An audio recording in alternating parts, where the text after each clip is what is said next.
আজ এই খরাঙ্গি নদীর অবস্থা দেখেন, মানুষের হাহাকার হাহাকার। খরাঙ্গি নদীতে পানি নাই। আজকে 19 কোটি টাকার খাত যদি হইতো তাহলে আমরা পানির অভাব হইতো না, এই পানি দিয়া চাষাবাদ মানুষে করতে পারতো। সরকার কা মাল দরিয়া মে ঢাল, এই প্রতিপাদিত জন্য সত্য হলো বাহুবলে। আমরা আছি বাহুবল খরাঙ্গি নদীতে। লক্ষ্য করেছি যে এই খরাঙ্গি নদী 2 বছর আগে 19 কোটি টাকার বরাদ্দ ছিল এই খরাঙ্গি নদী খনন করার জন্য। আমাদের সামনে আছেন যেই সময় এই বরাদ্দটি এসেছিল, 19 কোটি টাকার বরাদ্দ চলাকালীন সময়ে যিনি উপজেলার চেয়ারম্যান ছিলেন সৈয়দ খলিলুর রহমান। আজকে এই চেয়ারম্যান সৈয়দ খলিলুর রহমান সাহেবকে জিজ্ঞেস করতে চাই, আপনি যখন এই উপজেলার চেয়ারম্যান ছিলেন ওই সময় কিন্তু 19 কোটি টাকার বরাদ্দ ছিল এই খরাঙ্গি নদী খনন করার জন্য, কিন্তু এই টাকাটা কোথায় গেল? আমার তো মনে হয় না যে অন্তত 2 কোটি টাকারও কাজ হয়েছে। এই বুঝি কাজের অবস্থা, এটা তো আগেও এর থেকে ভালো ছিল। কতটুকু কাজ করেছে, কতটুকু খনন করেছে এই খরাঙ্গি নদী? নাকি সরকারের টাকা নষ্ট হয়ে গেল, অনর্থক বরাদ্দ হয়েছিল?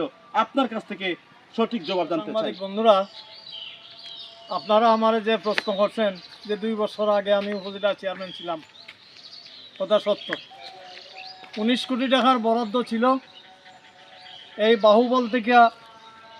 বাহুবল ব্রিজ থেকে আপনার একবারে সীমানা বক্তা আক্তির খাল পর্যন্ত 19 কোটি টাকা ছিল এটা খননের জন্য।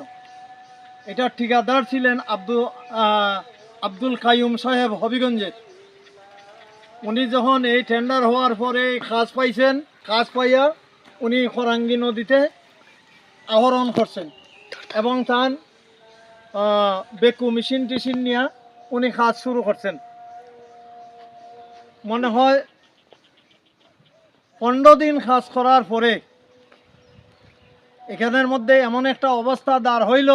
আমাদের লোকাল এমপি ছিলেন মিলাদ গাজী মহোদয়, উনি বাহুবলে এসে ঠিকাদারকে কল করে আনান এবং পানি উন্নয়ন বোর্ডের এক্সচেঞ্জ মহোদয়কেও আনান এবং তান যে ছেলাবেলা আছে বাহুবলের, এই ছেলাবেলার মাধ্যমে তাদেরকে জিম্মি করে, তাদেরকে বিপদে ফেলে তাহাদের কাছ থেকে অর্থ আদায় করা হয়।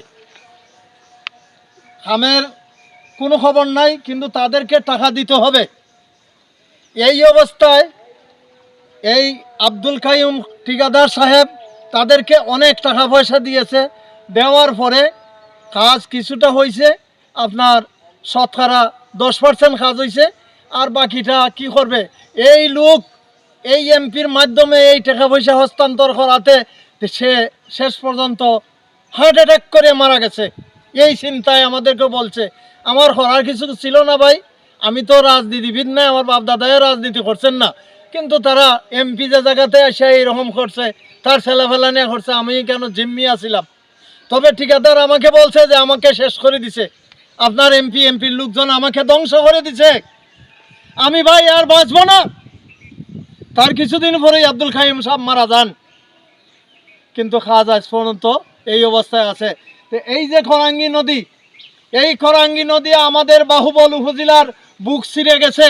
হাজার হাজার একর জমি এই নদীর পানি দিয়া আপনার কৃষকরা চাষাবাদ করছে, কিন্তু আজ এই খরাঙ্গি নদীর অবস্থা দেখেন, মানুষের হাহাকার হাহাকার। খরাঙ্গি নদীতে পানি নাই।